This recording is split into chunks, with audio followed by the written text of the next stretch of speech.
you can learn things about Dan Schneider. I mean, if that's what you want. I mean, I think I've led an interesting life, but even if I'm in something like that sci-fi novel, the fact that I'm writing about that, or the fact that I write a poem about Al Capone, or the fact that I write that I wrote this, that, or the other thing, that says something about me. If I write a poem about a cat that I love that died, that says something about me. That Dan was a cat lover.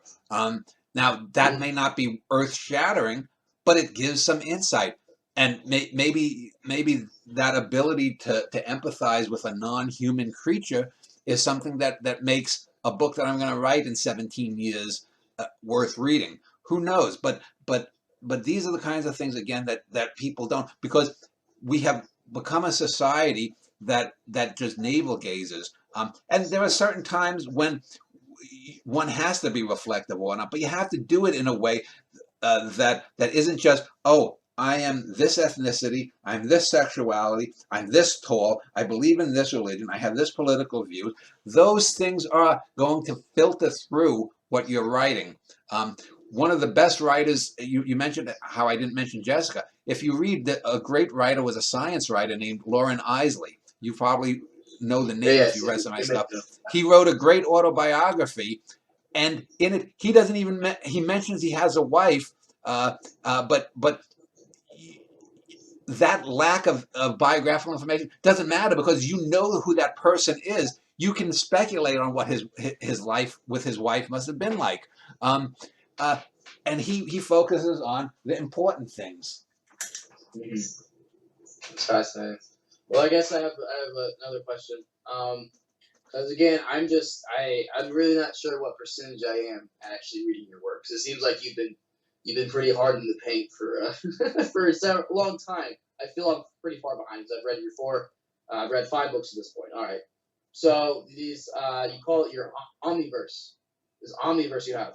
Where exactly do you think by the time you're done, where is it going to stand in the panoply literature? Where how's it going to be compared to other things? Well, I mean, when I finished the Vincetti Brothers, I said to people at the time, I said, this is the greatest novel anyone ever wrote. Then I wrote A Norwegian in the Family, and there was a bigger difference between a Norwegian qualitatively and Vincetti Brothers than Brothers in any other novel. I mean, it just gets quantum. And when you read that, uh, you will see a lot of these postmodern techniques that the Foster Wallaces and these other people use. I actually use them, and I use them Yeah. well, because No, again, it I seems don't. like you're doing the thing that they clip. That's something I've just to not interrupt you. That's something I've noticed many times. It's like these people who they're actually putting on a pedestal. The guy who's doing it's over here, and no one actually is actually reading it. It's amazing. Well, yeah, and there were a lot of bad writers too. There's a guy. Oh, I can't remember his name. Uh, he's a bad writer. There's a famous photo of him holding a gun to his head. William something or other. Really bad writer. And he'd write these 2,000, 2,500, 3,000 page books, and I read them, and you can tell there's absolutely no editing. There's no idea about each sentence having some kind of worth. Um, I have an ability that I can edit as I'm going through. There are many times, if you've ever played the slot machine at a casino, and comes up 3 cherries, you win. Uh, with each word that I'm going, let's say if I'm writing a paragraph, with each word I try to pick the word, and the things come up, and they're constantly worrying, so that as each word determines what the next word is going to be. But it's not determinism, free will. I'll always have the ability to choose. But with a lot of bad writing, or any bad art, you watch a bad film, and 7 minutes into it, you know what's going to happen in an hour from now, because you've seen this 1,000 times before. And a lot of artists just go with that. Now you can subvert that, by it, if a really good artist will make it look like they're setting up a cliche, and then pull the rug out from under you later on. But very few even think in that kind of manner.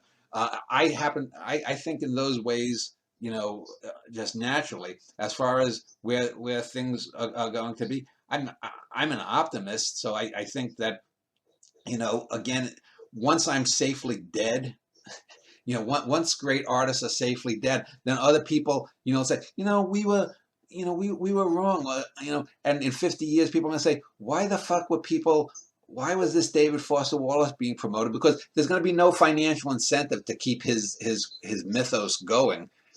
It's only going to be the Mhm. work. You could, if you read Dave Eggers' shit, and then compare it, let's say, to, you know, True Life, any one of my True Life books versus that memoir that Eggers did. I mean, there's no comparison, and it's obvious. And the thing is, when you have people who are not in the system, who are just people, I've gotten many younger people like yourself over 20 some years, and they all say the same thing. It's because they have not bought into the system. They haven't been commodified. They haven't you know, had their brains neutered. They you know, uh, again, it's obvious. It's obvious. You know, if I put up any poem, I can put up a fourth or fifth rate poem of mine. It's going to be better than anything Maya Angelou or Donald Hall ever wrote. Why? Because I'm a great writer. They're not.